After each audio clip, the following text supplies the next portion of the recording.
तर सकाळचे 4 वाजलेले आहेत. आम्ही आंघोळ वगैरे करून बसलेलो आहोत. मी बघा कामाची तयारी चालू झाली. सुवासनीचा कार्यक्रम आहे आज. शेपू भाजी बनवायची आहे. इकडं आत्या कांदा भाजून घेते. सकाळचे 5 वाजलेले आहेत. सगळं डाळ वगैरे करून झालेली आहे कुकरमध्ये. गुळ देखील फोडून ठेवलेला आहे. भात देखील झालेला आहे. तर शेपू भाजी बनवायची आहे आपल्याला. बारीकच ही भाजी आहे इथं.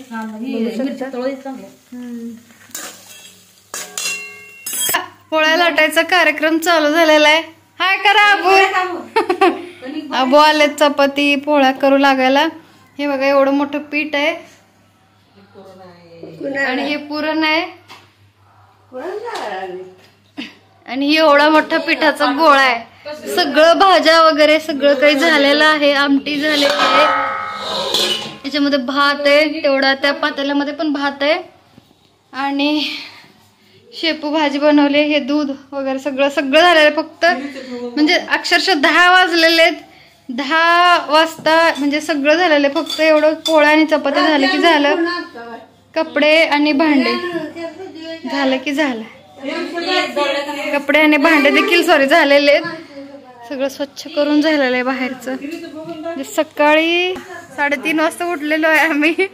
उठून पटपट पटपट सगळं केलेलं आहे. चला आता बायका येतील जेवायला थोड्या वेळाने.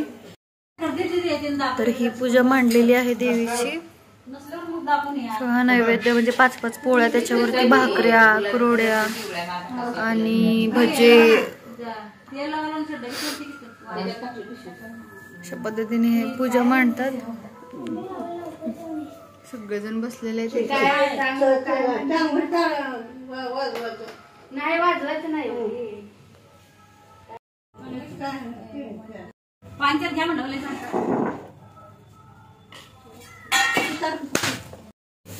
बघू शकता किती छान पूजा मांडलेली आहे देवीची. मायक्का देवीची सवासणी असतात, दरवर्षी असतात बरं का. 90 ते 100 पोळ्या केलेल्या आहेत बरं का. ह्या अजून आहेत टोपल्यांमध्ये. इकडं भजी वगैरे बनवलेले आहेत. हे कालच्या भाकऱ्यात. ह्या पोळ्या बघा किती पोळ्या बनवतात.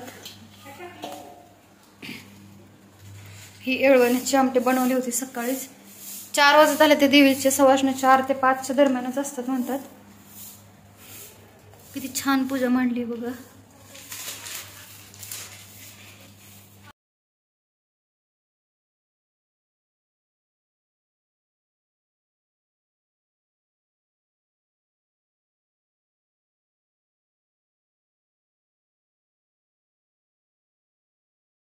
संध्याकाळची वेळ झालेली आहे. तर देवाला दिवा वगैरे लावलेला आहे आणि आता जेवायला बसायचं आहे. आमची आरतू आलेली आहे. हिनेच मला खरं तर प्रोत्साहन दिलं. हीच माझी मार्गदर्शक आहे. ब्लॉग काढण्यासाठी मला मार्गदर्शन हिचंच मिळालेलं आहे.